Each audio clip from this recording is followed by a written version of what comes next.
De toute éternité, l'homme a entretenu avec la mort des relations complexes et passionnées.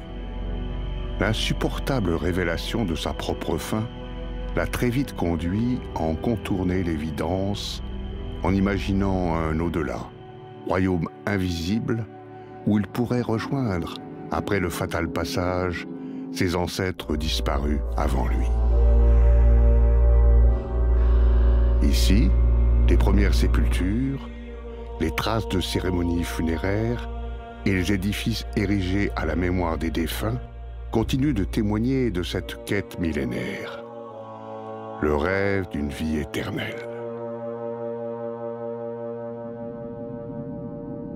Il y a plus de 2000 ans, Grenoble se nomme Cularo, et ses habitants, de farouches guerriers d'origine celte, qu'on nomme les Allobroges, résistent à l'envahisseur romain avant d'accepter sa domination et d'entrer dans la paix romaine. Le bourg est alors doté d'une première enceinte qui protège la ville ancienne.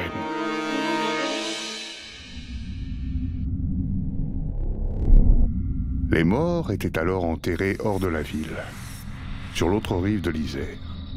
C'est donc ici que sont apparus les premiers mausolées, édifices funéraires construits à l'initiative des familles gallo-romaines les plus fortunées. Pendant que Cularo, devenu Gracianopolis, accueille ses premiers évêques dans le groupe épiscopal nouvellement construit, un grand mausolée de 3 niveaux voit le jour à Saint-Laurent.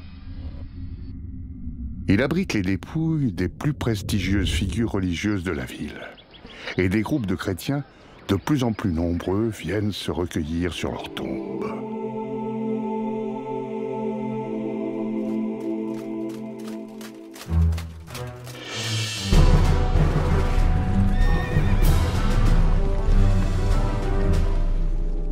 Clovis, roi des Francs, renforce par son baptême le pouvoir et l'influence des autorités religieuses.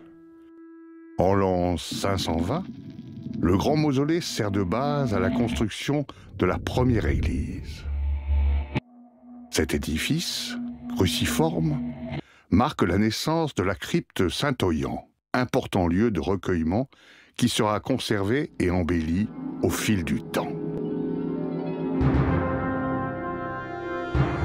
Dagobert, Pépin le Bref, Charlemagne. Avec l'avènement de la dynastie des Carolingiens, une nouvelle église, plus vaste, vient englober les édifices existants. On y perpétue la vénération des corps saints dans les salles souterraines, pendant que les messes sont célébrées au-dessus, dans une grande nef superposée aux cryptes. Mais, à l'entrée du second millénaire, Humbert d'Albon, évêque de Grenoble, rédige une charte par laquelle il donne l'église Saint-Laurent aux moines bénédictins de Saint-Chafre-en-Velay. Le sanctuaire devient prieuré, pendant que dans tout l'Occident s'installe l'ordre féodal.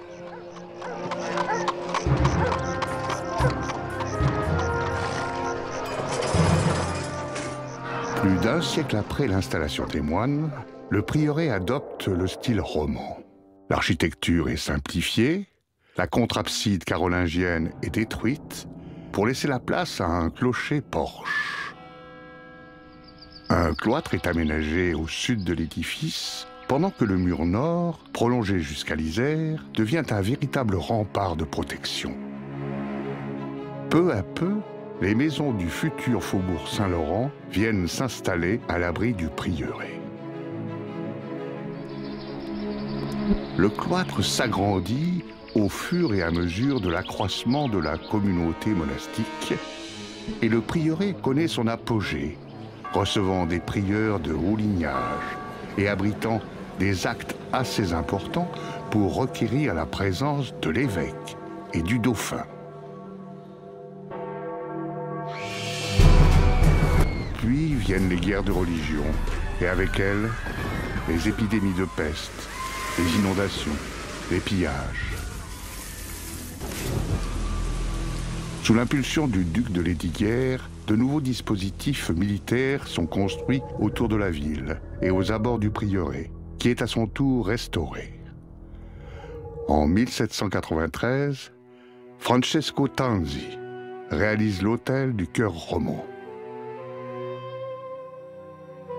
Au début du XIXe siècle, grâce aux interventions de Jacques-Joseph Champollion et de Prosper Mérimée, la crypte Saint-Oyen est classée monument historique.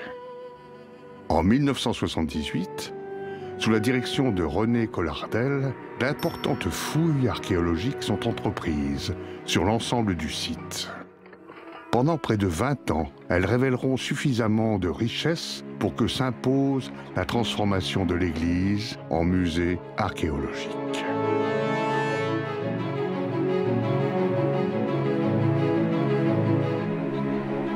De ferveur en fureur, de splendeur en supplice, le site de Saint-Laurent a traversé le temps, en conservant, comme dans un grand livre ouvert, les traces additionnées de 2 millénaires d'histoire.